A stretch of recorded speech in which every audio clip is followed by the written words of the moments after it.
안녕하세요. 해피아이백과 진행을 맡은 허연주입니다. 오늘은 김한과병원에서 30년 이상 근무하신 선생님을 만나러 왔습니다. 김한과병원 백내장센터 백내장 전문의 김병혁 선생님 모셨습니다. 선생님 안녕하세요. 네, 안녕하세요. 네, 김병혁 선생님께서는 저희가 또 알고 있기로는 국내에서 가장 많은 백내장 수술을 하셨다는 얘기가 있습니다. 네, 그래서 그냥 하다 보니까 그렇게 됐네요. 예.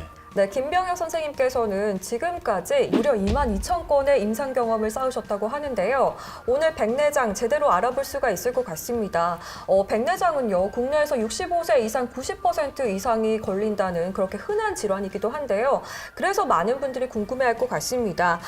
백내장을 전문으로 오랜 임상 경험에서 뽑아본 환자들이 가장 궁금해하는 질문 탑10을 꼽아봤습니다. 네, 여러분께서 굉장히 궁금하실 내용 준비했으니까요. 오늘 기대해 주셔도 좋을 것 같습니다. 네, 그럼 첫 번째 질문부터 살펴보겠습니다. 환자분들은 일단 수술을 하고 나면 잘 보일까 이런 생각을 하시거든요. 사실 이 백내장이 수정체 혼탁에 와서 흐릿하게 보이는 질환인데 과연 수술을 받으면 바로 잘 보일까요? 오늘도 이제 외래 와서 보신 환자분께서 똑같은 질문을 하시던데 보통 백내장 수술하면 시력이 확실히 좋아집니다. 근데 이제 거기는 전제 조건이 있겠죠. 그 환자가 불편해하고 시력이 떨어진 원인이 백내장이라면 확실히 좋아집니다. 근데 이제 눈이 안 보이는 것 자체가 전부 백내장이 원인은 아니고 다른 원인과 복합된 경우에는 백내장이 사라지더라도 다른 원인이 남게 되잖아요. 그러니까 이제 그 원인에 의해서 시력이 영향을 받게 됩니다. 예. 네, 일단 뭐 백내장 수정체에 있어서 문제가 있다면 해결이 되겠지만 수정체 외 부분에서 문제가 생기면 또 다르게 좀 수술 방법이라던가 진료를 좀 해봐야 될 것 같습니다. 그렇죠. 네, 그다음 질문은요. 일단 백내장 수술이다 보니까 좀 걱정이 되는 부분이 많습니다. 부작용이 생길까 이런 걱정이 있는데 네. 그래서 수술을 꺼릴 수가 있거든요. 그렇죠. 네, 그래서 백내장이 있으면 꼭 수술을 해야 할까 이런 질문도 많이 하는 것 같아요. 예. 그러니까 백내장이라는 병은 일단 노화에 의해서 시작이 되는데 계속 진행이 되기 때문에 일단 시작이 되면 언젠가는 수술을 하셔야 합니다. 단 지금 당장 할 거냐 나중에 할 거냐를 이제 결정하는 거죠. 그래서 불편하다는 정도에 따라서 수술 여부를 결정하게 됩니다. 네. 예.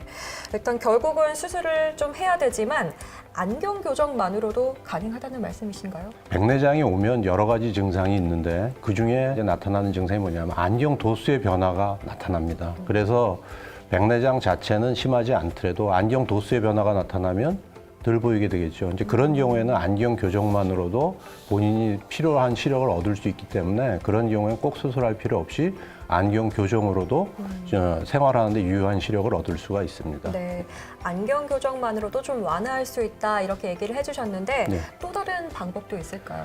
그러니까 이제 어떤 것을 갖고 불편을 호소하느냐, 원인이 뭐냐, 단순히 백내장이 있어서 그것 때문이라면 해결하려면 수술밖에 없겠지만 환자가 불편해하는 것이 어떤 원인에 의한 것인가를 이제 구분하게 되겠죠. 그래서 우리가 수술하기 전에 최소한 해소할 수 있는 방법이 있는가를 따지게 됩니다. 네.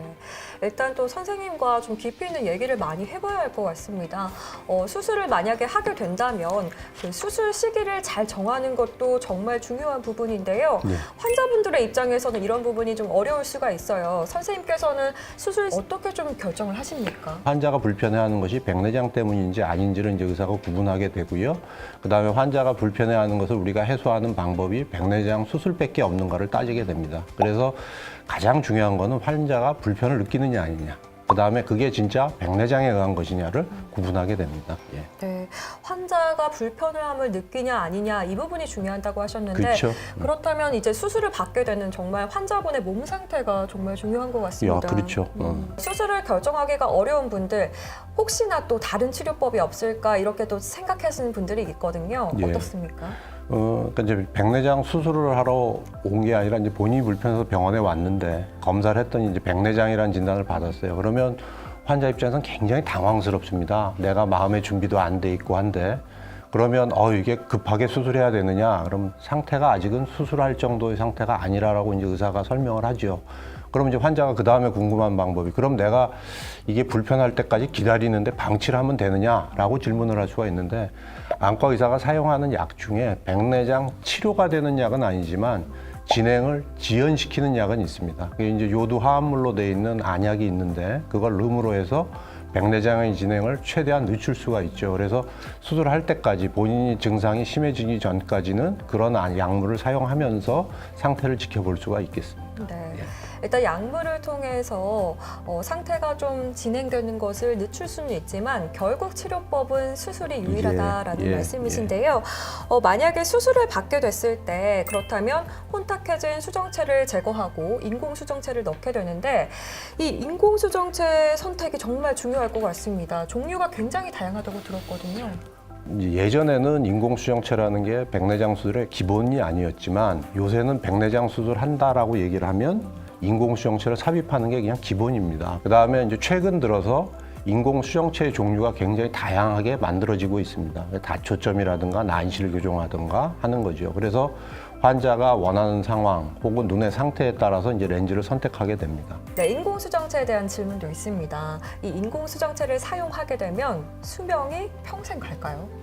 그러니까 인공수정체는 쉽게 얘기하면 이제 뭐 유리 성분이라고 생각을 하면 됩니다. 그래서 눈 안에 유리가 들어가면 이것은 실제로는 뭐 사람의 수명보다도 더 오래 길겠죠. 그런데 대부분의 사람들이 이제 걱정하는 게 내가 수술하고 나서 과연 평생을 통해서 잘 볼 수 있느냐라는 질문을 하게 되거든요. 근데 인공수정체 자체 변화 때문에 나타나는 경우는 거의 없고요.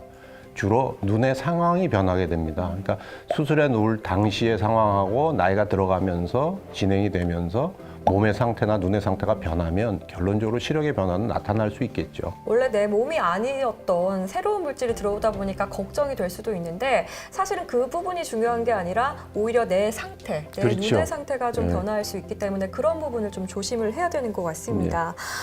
일단 모든 수술이 다 그렇듯이요. 일단 이후에 어떻게 관리하느냐 이 부분도 참 중요하잖아요. 백내장 수술을 받고 어떤 점을 좀 주의해야 할까요? 그러니까 백내장도 아무리 간단하다 하더라도 수술임으로 해서 일단 처음에 수술하고 나서는 감염을 일단 제일 주의해야 하고요. 그다음에 눈이 안정되는 데는 보통 사람마다 차이는 있겠지만 평균 한 달 정도를 잡거든요. 그러니까 그때까지는 너무 무리하지 않아야 합니다. 눈을 너무 무리하게 사용한다면 초기에 눈이 안정화되기 전에 염증 같은 게 유발되는 경우가 있어요. 그래서 우리가 볼 때 이제 도리어 연세 많으신 분들이 몸이 더 약하니까 염증이 많을 거라고 추정하는 수가 있는데 의외로 염증이 생기는 경우가 젊은 분들이 더 많습니다. 그래서 왜 그런가라고 생각을 해봤더니 역시 젊은 분들이 연세 드신 분보다는 눈을 많이 사용하는 경우가 더 많죠. 그래서 안정되기 전에 눈을 너무 많이 사용하면 일시적으로 염증이 생기는 경우들을 우리가 보게 되거든요. 그래서 이제 주의해야 될 거는 수술하면 처음에 한 2주 정도는 뭘 집중해서 보는 것도 좀 자제를 해야 된다라고 알고 계시면 될 겁니다. 네, 일단 눈을 좀 쉬게 해줘라 이런 말씀이신데요. 사실 저도 놀랬던 게 오히려 젊은 분들이 회복이 더 빠를 줄 알았는데 요즘에 또 스마트폰 정말 많이 사용하잖아요. 그렇다 보니까 이 뗄래야 뗄 수 없는 이 스마트폰 때문에 젊은 분들 눈을 무리하게 사용하다 보니까 또 상태가 안 좋아질 수도 있다. 이런 부분을 좀 조심해주면 좋겠다라고 하셨습니다. 선생님 또 다른 주의사항 있을까요? 눈이 안정이 되고 완전히 장착되기 전까지는 무리를 하지 않는다. 라는 게 이제 가장 기본이겠죠. 네, 주의사항 꼭 챙기시면 좋겠습니다. 네, 그리고 2000년대 초 라식 붐이 일 정도로 이 시력 교정술이 유행을 했습니다. 그래서 시력 교정술을 받은 분들이 정말 많을 텐데요. 시력 교정술을 받았지만 백내장 수술이 가능할까 이런 고민도 있습니다. 당연히 수술은 가능합니다. 우리가 보통 백내장 수술해서 인공수정체를 눈에다 삽입하게 되는데 인공수정체를 삽입할 때는 그냥 의사가 결정하는 것은 아니고요. 눈의 상태를 이제 검사를 해서 거기서 이제 데이터를 뽑아내서 그걸 이제 컴퓨터로 돌리면 컴퓨터 프로그램에 의해서 도수를 결정하게 됩니다. 그래서 대강 얼마짜리 도수가 들어가면 이 환자가 얼마의 시력을 나타낼 수 있다라는 걸 이제 알게 되고 그런 이제 렌즈를 선택해서 집어넣게 되는데 문제는 라식이나 라섹을 한 경우에는 눈의 형태가 변형이 오기 때문에 그 데이터가 이제 차이가 나게 됩니다. 그래서 초창기 때, 그러니까 라식 라섹한 환자들이 굉장히 드물었을 때는 의사들이 굉장히 당황을 했어요. 막상 통계 프로그램을 돌려서 수술했더니 오차가 너무 크게 나는 겁니다. 또 이제 새로운 통계 프로그램이 또 만들어집니다. 그래서 요새는 이제 그런 통계 프로그램을 돌리면 도수를 예전처럼 초창기 때처럼 그런 오차를 좀 줄일 수는 있는데 그래도 역시 아직은 퍼펙트하지 못해서 라식 라섹을 한 분들은 수술하지 않은 분들 비해서 수술 후에 오차가 생길 확률이 좀 높다는 게 문제긴 하지만 수술하는 거가 큰 문제가 되지는 않습니다. 네, 그리고 제가 알고 있기로는 이 한쪽 눈에 백내장이 생겼을 때 백내장이 없는 다른 한쪽 눈이 어느 정도 조절해 주기 때문에 일상생활에 지장이 없이 괜찮다 이렇게 알고 있거든요. 예. 만약에 양쪽 눈에 둘 다 백내장이 생기게 되면 수술이 가능할까요? 물론 가능합니다. 의사들이 양안 다 백내장이 있을 때 대개는 동시에 수술하는 경우는 피하고 있습니다. 그러니까 한쪽 수술하고 반대쪽을 따로 수술하는 거죠. 이제 이유가 뭐냐면 사람의 눈이 두 개인데 만약에 동시에 수술하다가 두 눈 다 문제가 발생을 하면 이게 굉장히 심각한 문제이기 때문에 수술을 분리해서 합니다. 소아라든가 치매가 걸린 이제 환자분이라든가 뭐 전신 마취를 꼭 필요로 하는 환자가 수술하는 경우가 있습니다. 그건 아주 특별한 경우고 일반적인 경우라면 오른쪽 왼쪽은 분리해서 수술하는 게 원칙입니다. 네, 그리고 간혹 하루아침에 눈이 나빠졌다 이렇게 증상을 호소하는 환자분들도 있는데요. 이렇게 하루아침에 백내장 증상이 올 수 있을까요? 백내장은 실제로는 서서히 진행이 되는데 어느 한계에 도달하면 하루아침에도 거의 뭐 안 보이는 상태. 그러니까 어제까지는 그래도 웬만큼 보였는데 하루아침에 안 보이는 경우도 실제로 나타날 수가 있습니다. 수정체가 이제 수분을 흡수하면 우리가 소위 말하는 말기 백내장에 도달을 하게 되는데 그렇게 되면 진짜 하루아침에 안 보입니다. 그런데 이제 환자들이 어떻게 느끼냐 하면 양쪽 눈을 뜨고 동시에 이제 생활하고 있으니까 한쪽이 시력이 어느 정도 유지가 되면 백내장이 온 상태를 인지 못하는 경우가 있죠. 의사가 볼 때는 백내장은 이건 굉장히 오래된 백내장인데 라고 인지를 하지만 환자는 어제 우연찮게 잘 보이는 눈 가려서 반대쪽이 안 보이는 걸 발견을 하죠. 그럼 환자는 어제부터 시작이 된 거고 의사가 볼 때는 이게 굉장히 오래된 건데 서서히 진행이 하다가 이제 말기에 접어들었구나 라고 이제 판단을 하게 됩니다. 네, 오늘 저희가 진짜 백내장 환자들이 궁금해하는 질문 탑 10을 꼽아봤는데요. 사실 저도 궁금한 것들이 좀 많아서 선생님 얘기를 정말 시간 가는 줄 모르고 열심히 들었습니다. 선생님께서는 정말 많은 임상 경험을 갖고 계시기 때문에 굉장히 많은 수술을 하셨는데 선생님만의 수술 철학이 있습니까? 기본적으로 눈이 갖고 있는 어떤 특성에 이 사람이 불편해한 걸 내가 해소해 줄 수 있는지가 이제 그게 기본이고요. 그래서 항상 제일 중요한 건 이 기본에 충실해야 됩니다. 네, 환자를 먼저 생각하고 정말 깊이 있게 진료한다라는 느낌을 물씬 받을 수가 있었습니다. 선생님께서 32년 경력이잖아요. 정말 많은 수술 건수를 기록해 오면서 그동안에 쌓인 노하우들 좀 알려주시고 계시는데요. 다음 주제가 저희가 더욱더 흥미진진한 주제로 준비를 해봤습니다. 백내장 수술 잘 받는 법에 대해서도 준비를 했으니까요. 기대해 주시면 좋겠습니다. 선생님 오늘 좋은 말씀 고맙습니다. 네, 감사합니다. 여러분의 눈 건강 해피아이 김한과 병원이 함께합니다.